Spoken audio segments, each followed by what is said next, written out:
Hello, Leo, Sun, Moon Rising, and Venus Signs. Kamusta kayo? Sana po ay nasa mabuti kayong kalagayan. Welcome back po sa Star Tarot. At kung bago kayo dito, welcome din po kayo. Please subscribe, like, share my videos, and leave me a comment po kung nakaresonate kayo. Thank you. So, tignan natin kung ano mga messages po ninyo for today.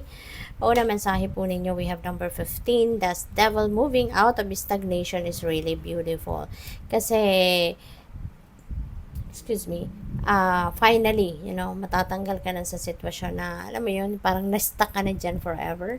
Maybe it's by choice, no, na na-stuck ka dyan, or baka talagang may sitwasyon wherein na-stuck ka for some reason, no, baka merong mga importanteng bagay din, na kailangan mong attendan, pero yun nga lang, 'di ba? Parang may stuck ka talaga diyan. So, finally things are going to start to move forward. Things are going to start moving forward sa buhay mo, no? Panahon na para mag-aksyon, panahon na para gumalaw, no? Baka may liberty ka na ngayon to move.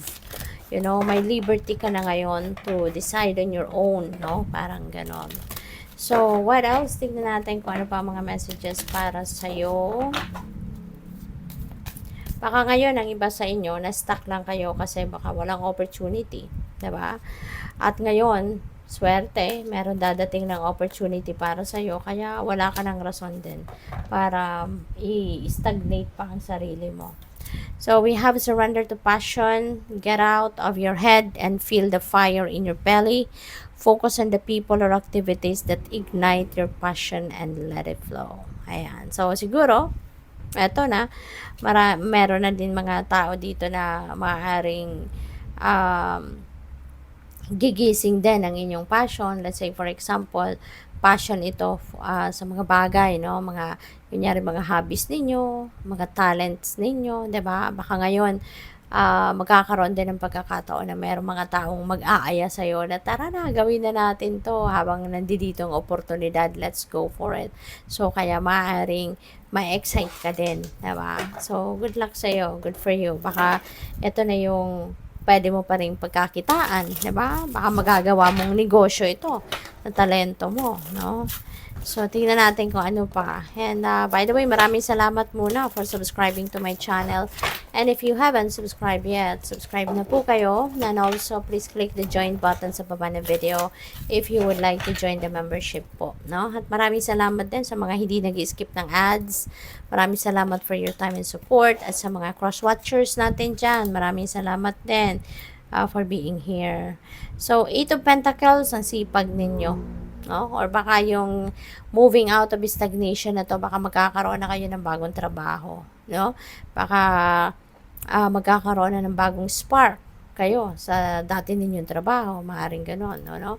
So, ngayon, it will be exciting kasi baka pwede rin na kung ano man ang passion ninyo na to, baka yun ang magagawa ninyo, yun ang gagawin ninyo sa trabaho, diba? So, finally, you will be given an opportunity siguro na maging trabaho mo, maging source of income mo, kung ano man yung passion ninyo, whatever it is that you love to do, diba? So, pwedeng ganun ang ganap dyan.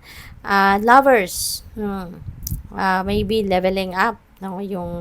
Yung ano mo, yung relationship mo. If you have a current relationship, baka ito rin yung trinabaho mo, no, na talagang makapag-level up na kayo, no? Pwedeng ganon. Baka nag-ipon ka na, nagsipag, nagtiyaga, nakapag-ipon na, at ngayon, no, handa ka ng magpakasal or handa ka ng pumasok sa mas seryoso at mas mataas na commitment, no, sa inyong person. Baka going to get married na, 'di ba? Ang iba sa inyo rito, baka kayo ay magsisimula ng magpamilya, maybe you're going to start growing your family, 'di ba? Baka mag-aanak na, yung gano'n, no? So, congrats. Chariot, moving on. Talaga, moving out of stagnation, you're moving on. So, definitely, there's a lot of movement happening dito. Maraming aktibidades, physical activities. There's a lot of travel, no, na pwedeng mangyari rito for some of you. Baka marami kayong pupuntahan or siguro panay travel kayo, no? Puwedeng gano'n ang sitwasyon dito for Leo. Pupuwede rin ang iba sa inyo rito talagang parang nakahanda ka na 'no, na umarangkada, nakahanda ka ng, mag-ano, handa ka ng umusad sa buhay, handa ka ng mag-take action towards, pag-aasenso, pag-improve ng buhay mo, yung mga gano'n.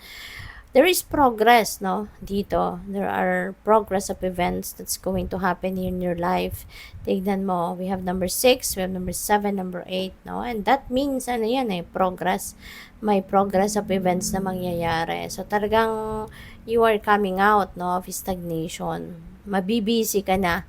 Aangat ng buhay mo, mabibisi ka na sa marami ng gagawin. Marami ka ng aktibidades sa ngayon sa iba't ibang area ng buhay ninyo. At ano ka na ito na nakahanda ka na, in full gear na, no? Naghihintay ng sasakyan mo.